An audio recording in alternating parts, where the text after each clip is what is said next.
Hi friends, ഇന്ന് നമ്മളൊരു special മോര് കറിയാണ് ചെയ്യാൻ പോകുന്നത്. അതിന് ഞാനൊരു പാൻ വെച്ചിട്ടുണ്ട്. 2 സ്പൂൺ വെളിച്ചെണ്ണ ഒഴിച്ചു കൊടുത്തിട്ടുണ്ട്. നമുക്ക് നോക്കാം എങ്ങനെയാണത് ചെയ്യുന്നതെന്ന്.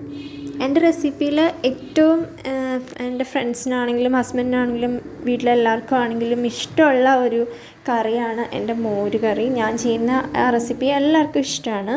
അപ്പോൾ നമുക്ക് ആ റെസിപ്പി ഒന്ന് നോക്കാം. ഓക്കെ, ഞാനതിലേക്ക് കടുക് ഇട്ട് കൊടുത്തിട്ടുണ്ട്. ഇതിലേക്ക് നമുക്കിനിയും ഒരു 1/4 സ്പൂൺ ജീരകം കൂടി ചേർത്ത് കൊടുക്കണം. ഇത്രയും മാത്രം മതി, അധികം വേണ്ട. ഇനി ഇതൊന്ന് പൊട്ടി വരുമ്പോഴേക്കും നമുക്ക് കുറച്ച് സവോള അരിഞ്ഞത് ചേർത്ത് കൊടുക്കാം. ഒരു പിടി മതി, അധികം വേണ്ട. നിങ്ങൾക്ക് കൊച്ചുള്ളി ആണെങ്കിലും ചേർത്ത് കൊടുക്കാം. ഞാനിപ്പോൾ സവോളയാണ് ചേർത്ത് കൊടുത്തിരിക്കുന്നത്. ഇതൊന്ന് വഴറ്റി കൊടുക്കാം നമുക്ക്.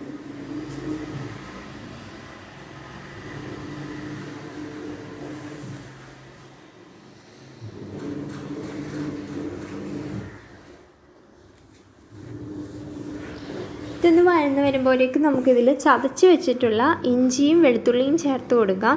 അങ്ങനെ ഒന്ന് ക്രഷ് ചെയ്തെടുക്കുമ്പോൾ അതിൻ്റെ ടേസ്റ്റ് നന്നായിട്ട് ഇറങ്ങി വരും. അതുകൊണ്ടാണ് ക്രഷ് ചെയ്തിട്ടുള്ളത്. അതൊന്ന് പച്ചമണം മാറുന്നിടം വരെ മൂപ്പിച്ച് കൊടുക്കണം. നന്നായിട്ട് ഇളക്കി കൊടുക്കണം.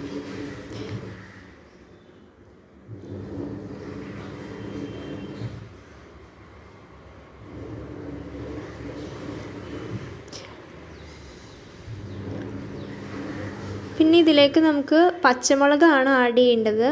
ഞാനിപ്പോൾ ഇവിടെ വറ്റൽമുളകാണ് ഇട്ട് കൊടുക്കുന്നത്. പച്ചമുളക് ഞാൻ ഓൾറെഡി മോരിൽ ഇട്ടിട്ടുണ്ടായിരുന്നു. അതുകൊണ്ട് എരി കൂടാതിരിക്കാൻ വേണ്ടിയിട്ട് ഞാനിപ്പോൾ കാണിക്കാത്തത്. നിങ്ങളിടുമ്പോൾ പച്ചമുളകും കൂടി ചേർത്ത് കൊടുക്കണം.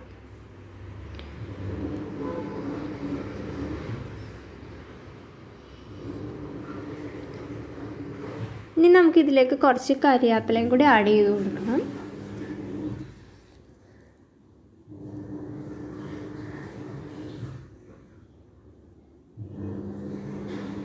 നന്നായിട്ട് ഇളക്കി വരുമ്പോഴത്തേക്കും ഒരു 1/4 സ്പൂൺ മഞ്ഞൾപ്പൊടി കൂടെ ചേർക്കാം.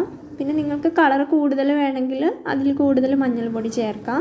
ഇനി മുളക് പൊടി ഇടണമെന്ന് ഇഷ്ടമുള്ളവർക്കാണെങ്കിൽ മുളക് പൊടിയും അല്പം ചേർത്ത് കൊടുക്കാം.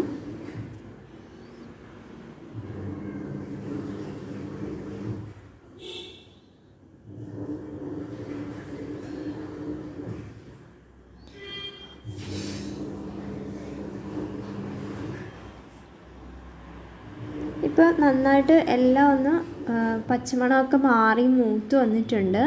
ഇനി ഇതിലേക്ക് നമുക്ക് ഉടച്ച് വെച്ചിരിക്കുന്ന മോര് ചേർത്ത് കൊടുക്കണം. അത് നിങ്ങൾക്ക് നന്നായിട്ട് ഉടച്ച് കട്ട മാറ്റാൻ മിക്സിയിൽ ഉടയ്ക്കുമ്പോഴാണ് നന്നായിട്ട് കട്ടയൊക്കെ മാറി കിട്ടുന്നത്. ഞാൻ മിക്സിയിലാണ് ഉടച്ചിരിക്കുന്നത്. ഇനി നമുക്കത് ഇതിലേക്ക് ഒഴിച്ചു കൊടുക്കാം. ഇനി ചെറിയ തീയിലിട്ട് നന്നായിട്ട് ഇളക്കി ചൂടാക്കണം. തീ കുറച്ച് വെക്കണം, ഇല്ലെങ്കിൽ മോര് കറി പിരിഞ്ഞു പോകും. അതുകൊണ്ട് ചെറിയ തീയിലിട്ട് നന്നായിട്ട് ഇളക്കി ഒന്ന് ചെറിയ ചൂടാക്കി മാറ്റി വെക്കാം. അധികം ചൂടാക്കേണ്ട, ചെറിയ ചൂട് മതി. ബിഗിനേഴ്സൊക്കെ കാണുന്നുണ്ടെന്നുള്ളത് കൊണ്ടാണ് ഞാൻ എല്ലാം ഡീറ്റെയിൽ ആയിട്ട് പറയുന്നത്.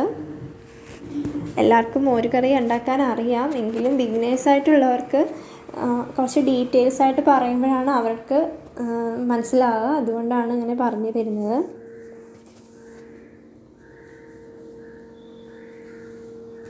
ഇന്ന് ഇളക്കി ചെറിയ ചൂടാക്കി നമുക്ക് ഓഫ് ചെയ്തെടുക്കാം. അപ്പോൾ എല്ലാവരും ട്രൈ ചെയ്ത് നോക്കണം. അപ്പോൾ നെക്സ്റ്റ് റെസിപ്പിയുമായി നമുക്ക് വീണ്ടും കാണാം.